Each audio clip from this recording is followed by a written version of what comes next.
Welcome to the Sarcastically Optimistic podcast hosted by your old friend, old pal, Ramel.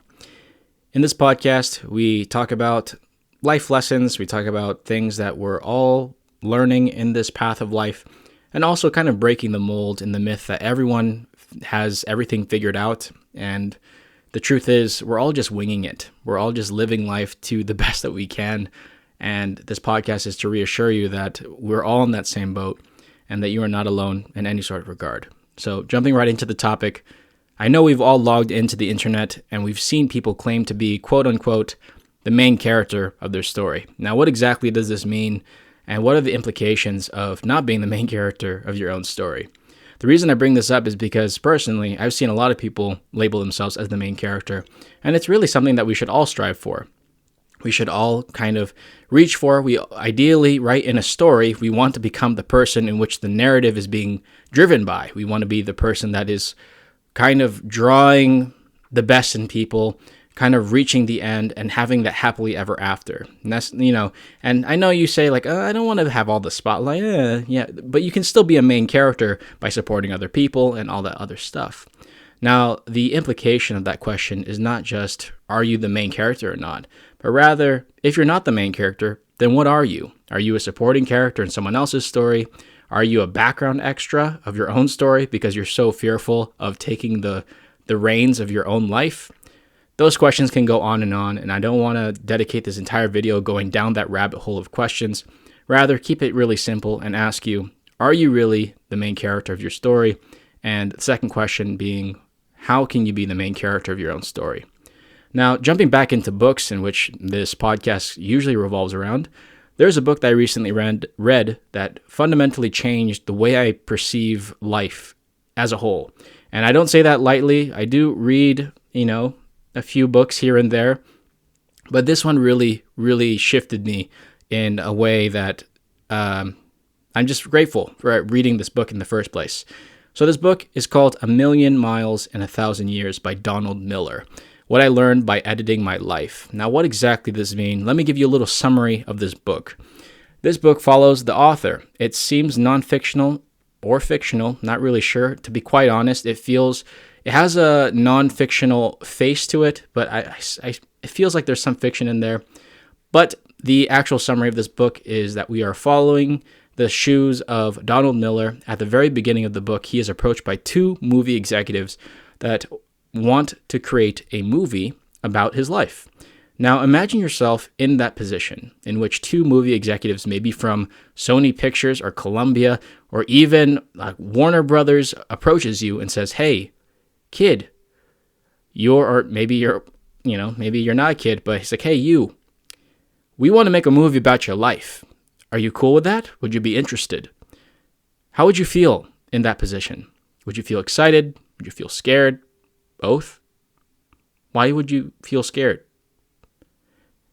Maybe there is an underlying insecurity of feeling like, and questioning yourself, is my life really that interesting to constitute and validate a movie, right? A story of my life in which every audience is going to be in my shoes and witness my growth.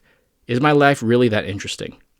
And if you've asked yourself that question or envision yourself in that position and asking yourself that question, you're not alone. I also would feel the same way. Now, Donald Miller, spoiler warning in the beginning, he does agree that they should write or create a movie around his life.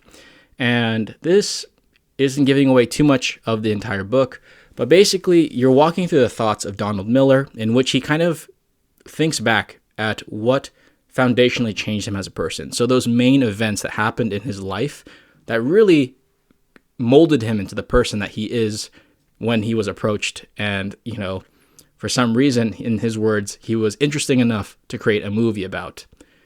Now, what's really beautiful about this book is that, yes, we would identify maybe like a handful of moments in our life in which we think are interesting enough to be translated into a movie. But the thing is, Donald Miller's journey, in which you follow throughout this book, he also dives deeper into the things that he doesn't necessarily remember until he really, really thinks about it. So there are some memories that he unearths that seems like he forgot that he basically lived. And yes, the body keeps score.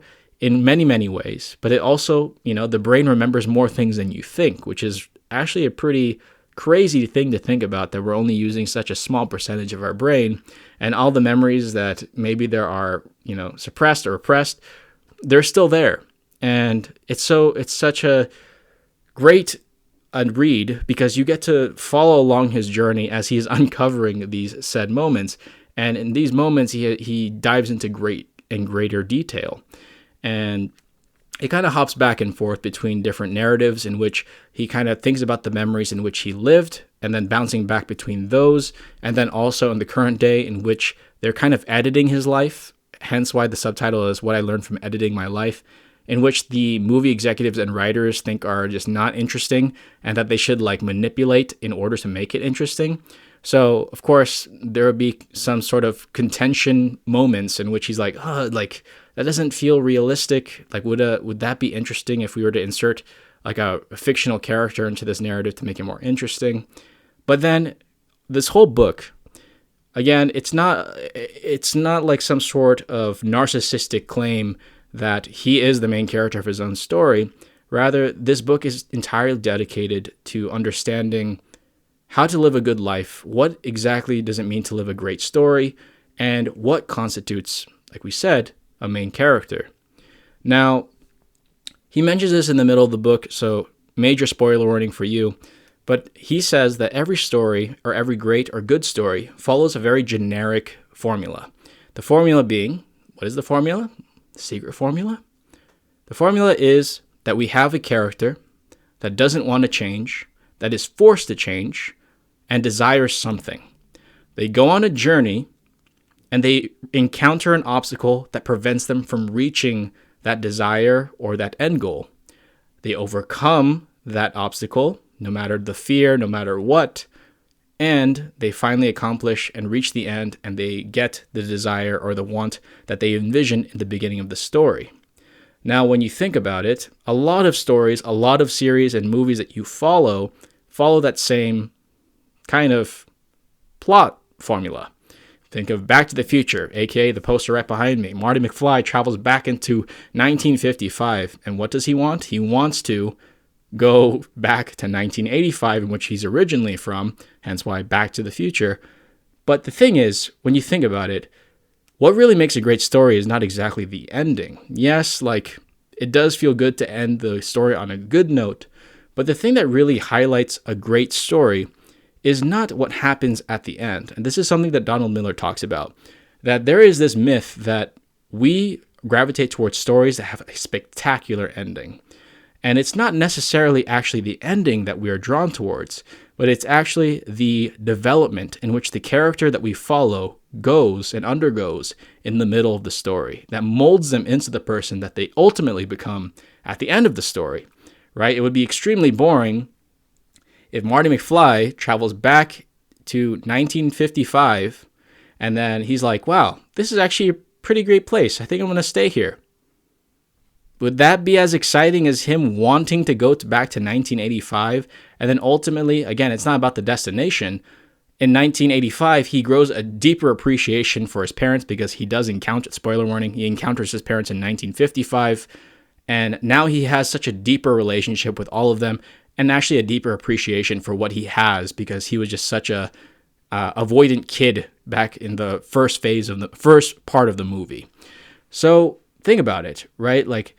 We've talked about it in different episodes in which that we should highlight the destination, we should highlight the journey instead of the destination. And that is exactly what this book is reinforcing, but in a more developed way. So what makes a great journey? It is the circumstances in which promotes the change in a character. And what circumstances promote a change in a character? And those are typically events that are very fearful, that are very scary, that really push you against your comfort zone and try to burst that comfort zone bubble of yours and try to make you go into a realm of the unknown, as some author, I forgot, coined it. So imagine this. Life is like when you want to start your story. Let's rewind that a bit. Let's say you want to start your own story. If you remember the movie Moana, let's just think about that. Let's just say that you are a traveler who lived on an island for a very long time. It was extremely comfortable. You really loved the island, but you knew there was more out there for you. And that's the reason I mentioned Moana. So you're on an island, you know that there's way more things out there for you, but when you look into the vastness of the sea, of the ocean, it doesn't seem to end. It's a really scary place. You don't see the end goal anywhere. But let's just say that you decide to kick off the shore on your sailboat and continue forward into the abyss of the sea, and you just don't know where you're going. You just want to move forward. You feel excited, right? You feel really enamored by the idea of going on this journey, that you really love the idea of pushing off the shore and seeing the island grow smaller and smaller as you sail forward and forward. Now think of this. Life is exactly like that when you go on to an endeavor of hard things. And this kind of goes back into habit forming. Whenever you start a habit, a very small percentage of your habits actually grow into fruition and become really solidified. And this is kind of an analogy for that. When you kick off the shore for the first time, you see the island behind you grow smaller and smaller. You feel excitement. You feel excited. You're going on this journey and such. But there comes a point in which the island is so small and you're so far out. And you notice that the way that you've been maneuvering your sailboat is that you've been utilizing that method since the beginning when you kicked off the shore is no longer working. You seem very stagnant. Now you're in the middle of nowhere, of this ocean of endless possibility. We don't know what's going to happen. You don't see an island in sight. Now, do you feel as excited? Probably not. You're probably really scared out of your pants about what's going to happen next. This is where a lot of people decide to quit. This is exactly the point of contention in which a lot of habits die off, right? It feels good in the beginning, but right when you get into the thick of it, at the scary parts in which you understand that you're embarking on this journey that you don't really see the end, you don't see the destination on the horizon, this is when most people quit. 99.99% people quit. What makes a great story? What makes a great story are these events, these fearful events that induce this sort of scared feeling, this feeling of being afraid, a feeling of just anxiety. You don't see the destination, so why should you continue forward? And you start having those negative thoughts creep on you and those negative questions. And this is when most people turn around.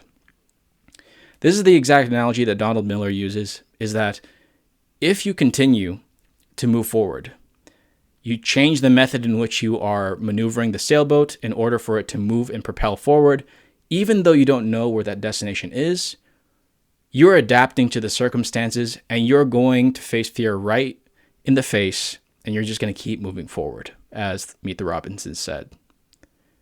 That is what real character development is.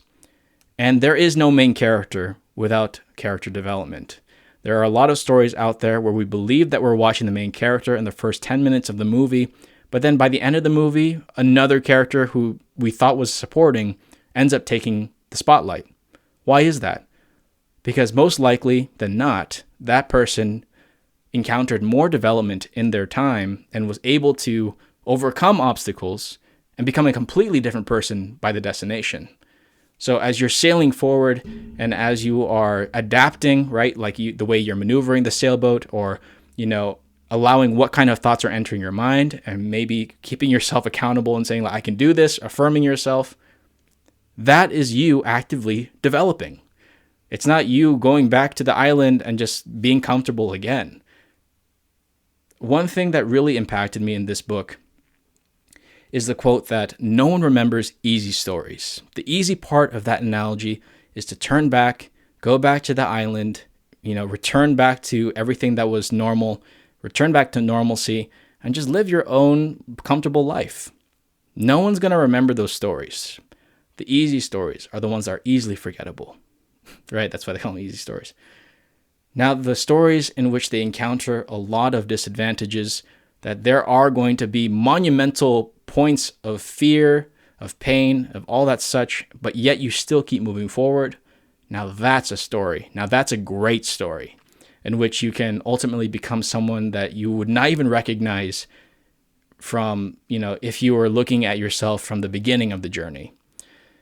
And when you reach your destination, you realize that, maybe it feels good to be where, at point B from point A, but what really, really impacted me was what I did in between. And as you're writing your story, as you are developing, because maybe you're not at a point where you don't feel like you're the main character. Maybe you feel like you haven't kicked off of the island in which you were comfortable with yet. That's completely fine. Like, we all kind of build a motivation out of awareness, in which where we understand where we're coming from, where we are, what circumstances that we're dealing with, what cards life has dealt us. And as you're moving forward, realize that no great or good story has no hard parts. There is always going to be hard parts to a very great story. And I heard this from an entrepreneur once, that like he was encountering a lot of bankruptcy issues, and he was going broke. Basically, he was stealing out his money from his partner or his co-founder. But then his partner went up to him and said, "You know how great of a story this would make if we can recover from this?" And that completely shifted his mind, realizing that it's not the end, that maybe this is the beginning of a new chapter with a rocky ending, but maybe have a golden, or maybe have a rocky beginning, but have a golden ending, right? So as you ask yourself if you're the main character of your own story, don't beat yourself up if you're not in the place in which you are fully content, because there's no such thing as being fully content. Like we said, life, this journey, which we call life, is full of problems. There's no such thing as a journey without problems. But making a difference between a boring story and a great story is how you approach those problems, and if you're going to solve them, if you're going to go through them, or if you're going to go around them. You are the captain of your own ship, hence why, no pun intended with the analogy, I just like saying you're the captain of your own ship. But you are the captain of your own ship. You are the main character of your story. Now, maybe up until this point, before you heard this, maybe you realize that you are serving more as a supporting character of your own story, or even like we said, background extra, because you're so fearful of getting all the spotlight of all the things that are really scary in life, because things in life are scary and nothing's going to change that. And like they say, mo money, mo problems. Like, your money problems are not going to solve your problems. It's just money's not going to solve your money problems. Money is just going to solve your money problems, right? Wait, did I say that right? No, let me repeat that. Money isn't going to solve your problems. Money is only going to solve your money problems. There you go. Excuse me. I just don't want to repeat recording this entire thing over again. But again, when you are starting, there is going to be that really nice motivation. You're going to feel like you're on top of the world when you kick off the island for the first time and start sailing. But in the middle of it, in the thick of it, as the backyardigans say, it's going to get scary. There's going to be some points in which you want to quit. There's going to be some points in which you're really, really going to struggle. At this point, how you approach it, how you see it, your perspective on the entire thing is what's going to matter most at the end of the day. When you realize that you aren't alone, that people are rooting for you to reach your destination, and not just that, but rooting for you to develop into the person in which you want to become, because, those people love you. Realizing that life is always going to have those points of fear, those points of pain, and it's inevitable. There's no way that you can go around it. If you want to create a good story, you have to go through it. You have to go through it. And I know that's not the sexy answer to that, your problems, but you have to go through it. And most of the people that we look up today encountered so many problems, so many opposing opinions, people telling them they can't do it, starting from nothing. But then they still did it. They still, pushed their way through to creating a great story in which we all, look up to. So ideally, we would want to create a story in which a lot of people would look up to and inspire them to create their own great story. Now, one little contrast that I want to create for you is that what is a more interesting story? A boy that was born into a rich family that got into an Ivy League, or a boy that was born into nothing but still reach that same Ivy League school? That's a question to ask yourself. One of them had to experience more obstacles than the other. No telling, because it's a very general, anecdote. But what is a more interesting story? And if the one that you chose is more interesting, what made it more interesting? What about it made it more interesting? These are questions to ask yourself if you want to be the main character of your own story. And sometimes when you want to create yourself into that main character, you do have to draw inspiration from other people's stories, and that's perfectly okay. We all have a starting point in which we have to really learn from others, because life is not about learning through books, not learning through movies, not even learning through podcasts. That's pretty meta, but it's learning from each other. It's about understanding that everyone is writing their own story. Everyone's the main character in their own story, in their own way. And how can we be inspired and utilize that energy and utilize that their presence and their love, their perspectives on life into our own story and weave it into the person that we're going to become? Because we can become that person, and the downside is we don't have to become that person. The choice is up to you. It's totally up to you how you want to navigate this life. If you want to turn back now, you can still do it.